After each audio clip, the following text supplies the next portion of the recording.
Video games are electronic, digital, and usually bound to the indoors.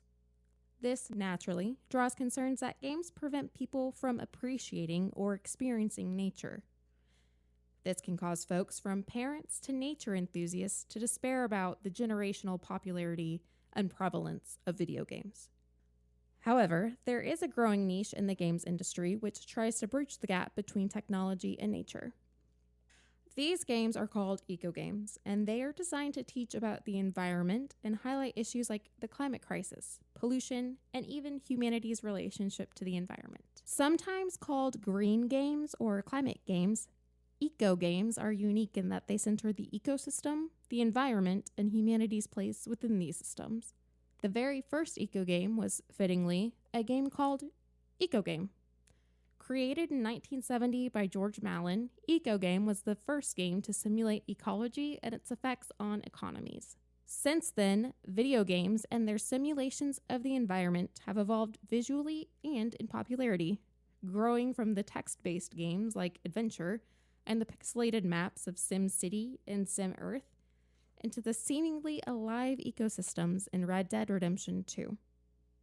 As the technology to create and process games has evolved and games have become easier for the general public to access, Ecogames have been able to educate a wider audience more effectively. The effects of Ecogames are the subject of academic discourse and analysis. Scholars such as Alinda Chang and Sonia Physick have written on the value of video games for nature studies and education, especially for those who may not have access to things like national parks or oceans or mountains. According to these scholars, what makes a game an eco-game is not just the fact that it has trees or animals in it, but that it is created to educate the player about the environment and to have personal and emotional encounters with nature. Eco-games use immersion and play to teach about the workings of the planet, from the effects of climate change to the highs and lows of interspecies relationships. In the current age of insulation from nature, Ecogames bridge the gap between people and nature, technology and ecology by creating the potential for ecological connection and play. This video will look at examples of ecogames and the environmental connection they promise the player. Meanwhile, it will also dissect the specific mechanics, aesthetics, and gameplay of certain titles. Through looking at these games, we can analyze the tensions and harmonies behind their advertised ecological experience for the player versus their inadvertent messaging. Inadvertent messaging also works the other way, and this video will look at games which were not designed specifically as eco games, but nonetheless provide ecological connection and relation. The sedentary indoor lifestyle that most people live in modern society doesn't allow much time for communing with nature. However, as Alinda Chang details in her book Playing Nature, the affordances of video games can actually bridge the gap between the indoors and the outdoors for players. Chang introduces this concept by talking about Walden, a game, which uses the book Walden as the basis and inspiration for, well, a game. Players assume a first-person perspective in this game, walking through fields and forests, and toggling their journal to write down the ideas that this experience with nature inspires. Chang uses this game as a springboard for her argument that video games have specific affordances that allow for connection to nature, environmental inquiry, and climate education. Thus, video games can be read as environmental texts, both in their gameplay and in their design. These ideas can be seen in the game Terra Nil. Terra Nil is a strategy game that is marketed as a reverse city builder. Man-made machines are purchased and placed in the game, but for a specific purpose. On a polluted, lifeless planet, the player must purify land and water, regrow trees and nourish biomes, and welcome animals back into their former homes. The player can only 100% the level if they have fully purified and depolluted the land. They need to add in biodiversity and make sure the animals are completely happy and in their right biomes. Then they need to break down and remove the machines they have built to accomplish these tasks. The player can only win if they leave no trace or leave it better than they found it. Rather than purchasing the machines with money, however, the machines are purchased with resources, which are numbered and visualized for the player by a leaf. Even the in-game currency shows the effects of human interaction on the environment. If the player uses too many resources, they cannot continue the level unless they recycle their machines to gather more resources. As Chang argued, the gameplay and aesthetics of Terra Nil familiarize the player with animals, biomes, and conservation strategies that they normally wouldn't have access to. Chang's argument that video games can be read as environmental texts sets up the ability for a player to have a connection with the environment. Meanwhile, Sonia Physic argues that video games can actually be experienced as nature itself, giving the same mental health benefits to the player as if they had walked outside. Physic introduces her argument by detailing an experience she had in the game Riders Republic, a game centered not around the environment, but on driving motorbikes across various landscapes. However, the realism and aesthetics built into the game's landscape, with its focus on realism and immersion, encouraged Physic to deviate from gameplay and actually just explore the nature around her. Chang's argument that video games can provide a genuine connection to nature is supported by Physic's experiences exploring nature in-game. Physic calls this nature playing, a contemplative mode of being in the game world. Nature playing does not see the surrounding natural terrain solely as a collection of optimized game levels, but instead facilitates unspecified contemplative traversal through the game.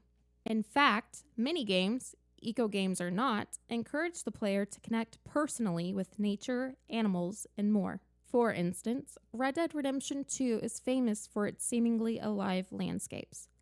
Players can birdwatch, hunt animals, pick flowers, and journal about flora and fauna without ever having to participate in the actual gameplay or side missions. Players are encouraged to bond with their horses, to get to know animal behavioral patterns, and learn the effects of different plants on the human body. Another game, A Short Hike, is designed for the contemplative effects of nature. Players navigate the world as a bird who hikes up mountains and navigates through nature. In fact, the game is advertised on Steam by saying, "Hike at your own pace. There's no need to rush." Other games also simulate outdoor-centered activities like gardening, farming, photography, and hunting in many different ways. Physics claim that players can play nature in video games is actually demonstrated throughout these titles. The scholarship and examples examined so far in this video present the idea that video games can be environmental texts, and that games can provide the same contemplative connection with nature that going out into the real world would provide. However, not every eco game actually represents the harsh or uncomfortable realities of the real world. This discrepancy can undercut the game's representation of ecologies and reinforce inaccurate understandings of real-world influences on the environment. For instance, Fresh Start is a cleaning simulator game that deviates from traditional gameplay like power washing the sides of buildings or vehicles. This game puts the player in the position of restoring the environment, power washing away giant piles of pollution and trash, and disposing of it by sucking it up through a vacuum. As the player cleans up each biome, more and more wildlife and plants appear, and posters which used to feature subjugated or exploited animals change into posters which show liberated, healthy, and happy animals. Fresh Start centers around cleaning the environment, but doesn't address the use of resources such as water or power to perform that cleaning in the first place. Garbage is vacuumed up, but the player doesn't see where it is dumped after being gathered. The player pulls water from ponds and streams to spray away pollution and toxic waste, but they aren't shown where the runoff goes or that the water they use is a limited resource. While Fresh Start shows the benefits of environmental restoration, it doesn't accurately represent the cost of restoring ecosystems. Thus, not every eco game fuses their messaging harmoniously with their gameplay. Another genre of games that eco games attempt to subvert is the farming simulator. Alenda Chang addresses farming sims in her article Back to the Virtual Farm. She argues that farming sims are actually idealized versions of agriculture that don't accurately show the player the realities of real-life farming. She points out that the white middle-class protagonists of these games don't reflect the migrant worker or the poverty surrounding farming. Additionally, farming sims revolve around purchasing and using resources, both man-made and natural, in order to continue growing produce. Farming sims frequently do not show the negative consequences of farming resources. Chang details games where animals are harvested for their meat, eggs, and milk, yet the animals are never harmed or slaughtered. Water is never a concern, and soil and weather are never a concern. By creating an idealized, whitewashed representation of farming, rather than representing the capitalistic exploitation of land, animals, and people in modern-day agriculture, farming games actually undercut the meaningful and eye-opening ecological connections they promise in favor of an idealized, frictionless, cozy version of the environment. On the other hand, many mainstream games unintentionally function as ecogames by creating opportunities for ecological connection and exploration. They show the relationship between humanity and nature and the realities of global issues like climate change, pollution, and deforestation. For example, in Red Dead Redemption 2, when players hunt animals, they must use the correct ammunition for each animal or risk ruining and wasting the skin and meat of the game they have hunted. Players must watch as Arthur Morgan cuts open the animal and skins it completely in an unskippable animation. Smaller animals are tied to the saddle of the player's horse, but can actually rot and decay if not sold or eaten after a certain amount of time. Forcing the player to watch the life of an animal be taken and confronting the player with the gristle and muscle and blood of their meat is simulation of nature that informs and educates. Thus, Red Dead allows for intense, immersive ecological connection and play in ways that other games under the Ecogame label cannot. The label of Ecogame itself can also be misleading and stray into the territory of greenwashing. Ecogames themselves require resources to create and distribute. E-waste is a tremendous issue globally, and the energy needed to produce and play the games, whether through a physical copy or a digital download, is significant. If the point of ecogames is to educate about the environment, is the abstract education of the player worth the physical, natural resources it costs to make the ecogame in the first place? The very first ecogame was a game called Ecogame. Created in 1970 by George Malin, Ecogame was the first game to simulate ecology and its effects on economies. The root word of ecology is the same as economy. Ecogames are impossible to disentangle from the tendrils of capitalism. Ecogames are developed to educate, but must also be purchased digitally or physically. Those which are free are usually available through VR or at museums or schools, making them inaccessible to many.